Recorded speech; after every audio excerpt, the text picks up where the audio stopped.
Olá, sou o pastor Murilo, estou aqui mais uma vez para trazer uma palavra de conforto no teu coração.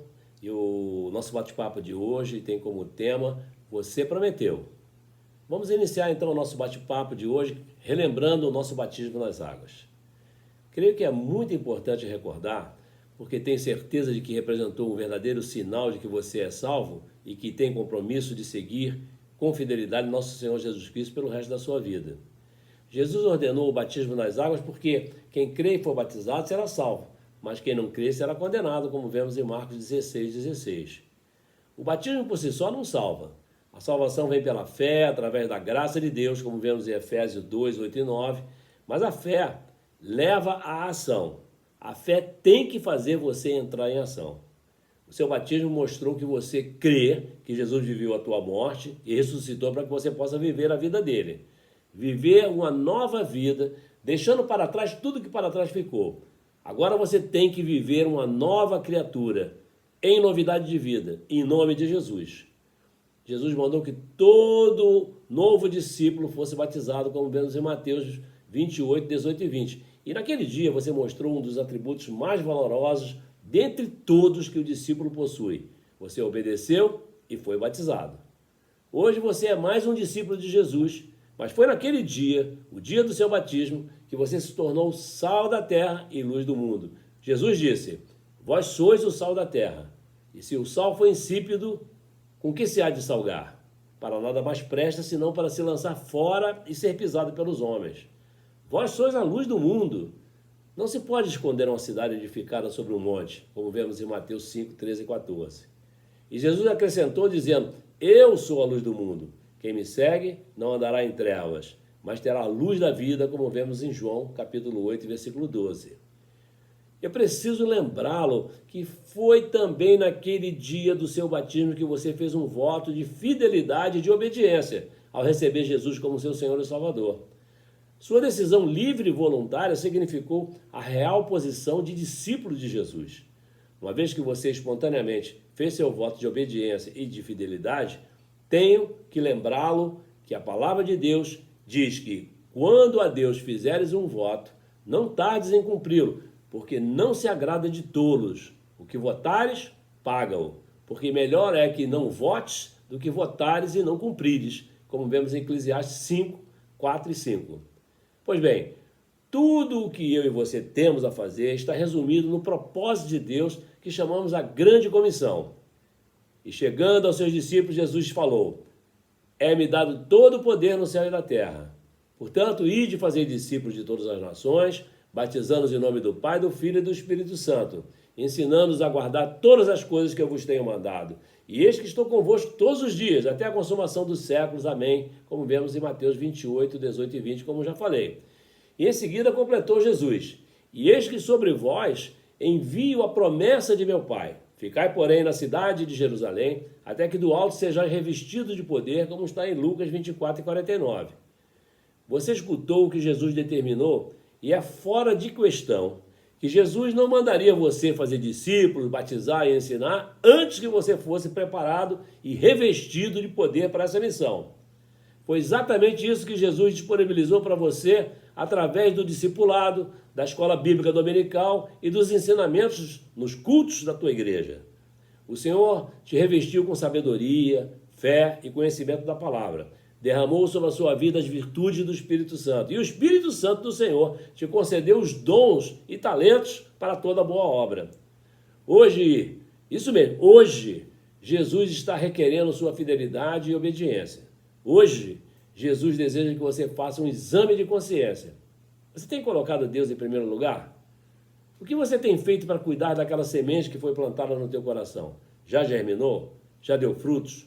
Continua frutificando? Quantos batismos você já realizou? Os discípulos batizavam quem se convertia e ensinavam outros a fazer o mesmo. E você? Quantos discípulos você já preparou para o Senhor? O que você fez com os talentos que recebeu do Senhor? Essas e outras perguntas devem ser respondidas por você mesmo.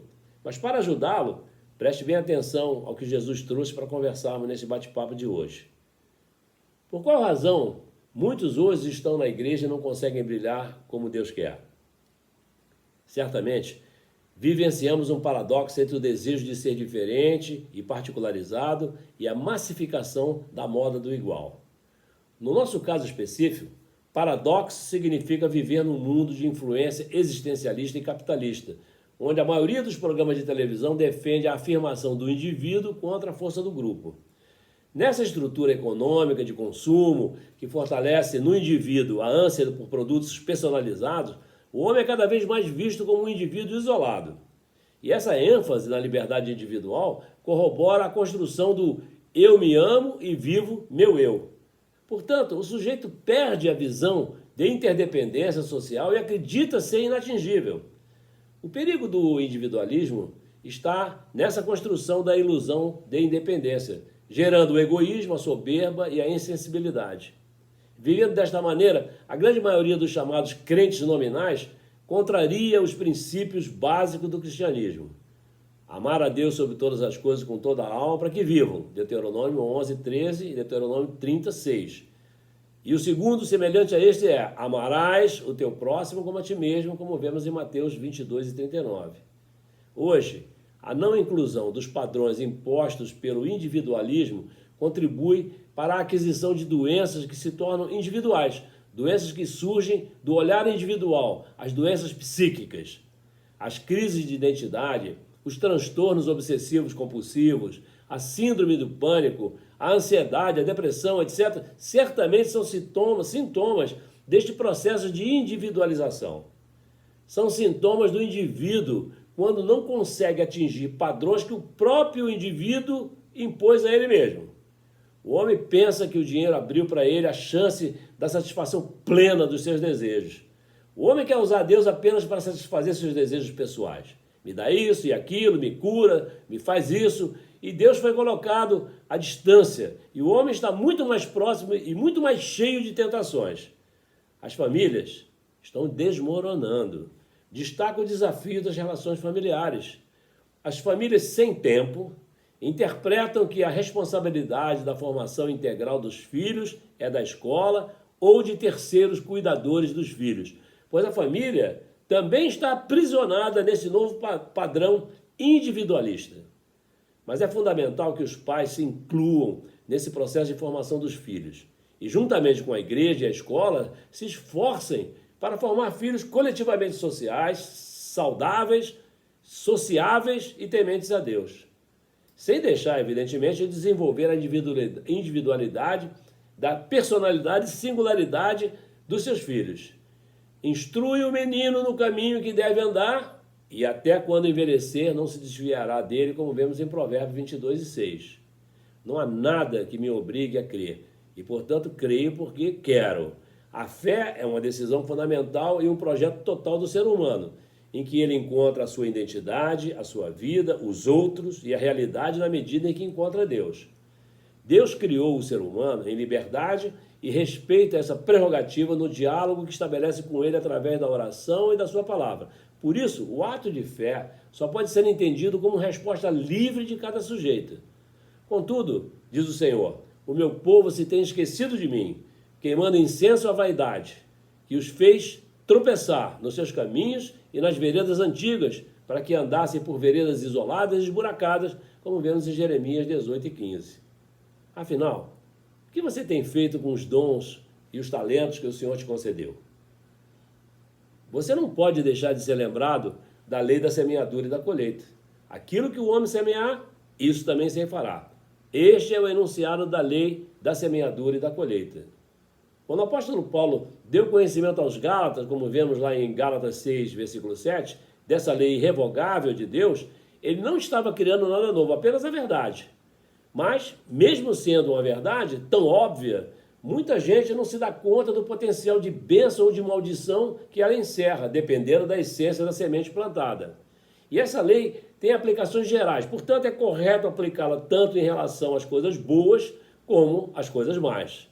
E Paulo escreveu: aquele que faz injustiça receberá em troca a injustiça feita.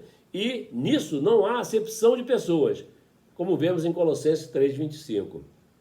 Salomão afirmou: o que semear a injustiça, cegará males. Provérbios 22:8. De outro lado, o profeta Isaías diz que semeando-se justiça, colhe-se paz, tranquilidade e segurança, como vemos em Isaías 32 e 17. Quando se semeia amor, tem-se como resultado uma colheita de amor.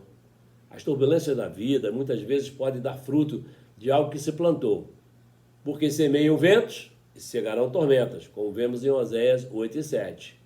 Experimente plantar sorrisos e veja se não terá uma colheita de sorrisos.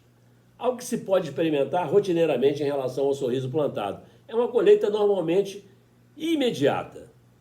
Segundo o sábio Salomão, a resposta branda desvia o furor, na mesma proporção em que a palavra dura suscita ira, como vemos em Provérbios 15 e versículo 1.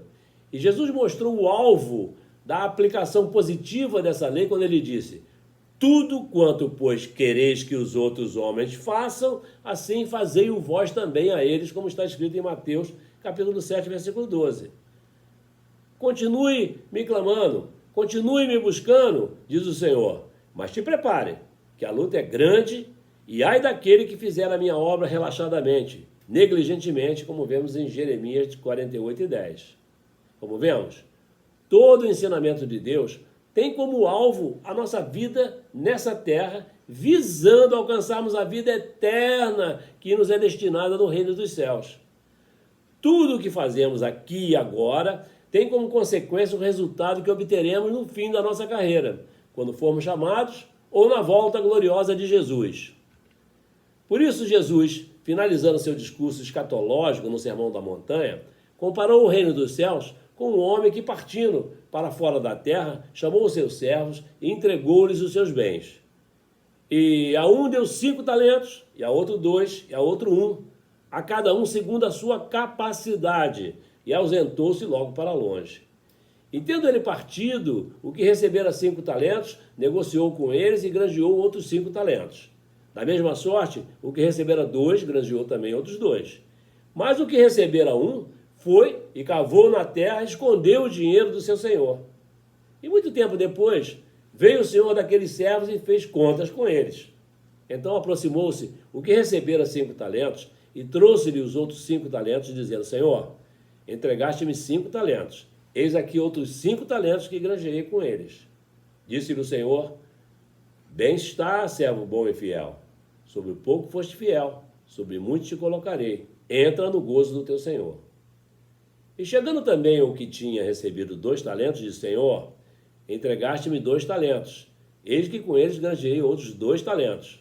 Disse-lhe o seu senhor: bem está, bom e fiel servo. Sobre o pouco foste fiel, sobre muito te colocarei. Entra no gozo do teu senhor.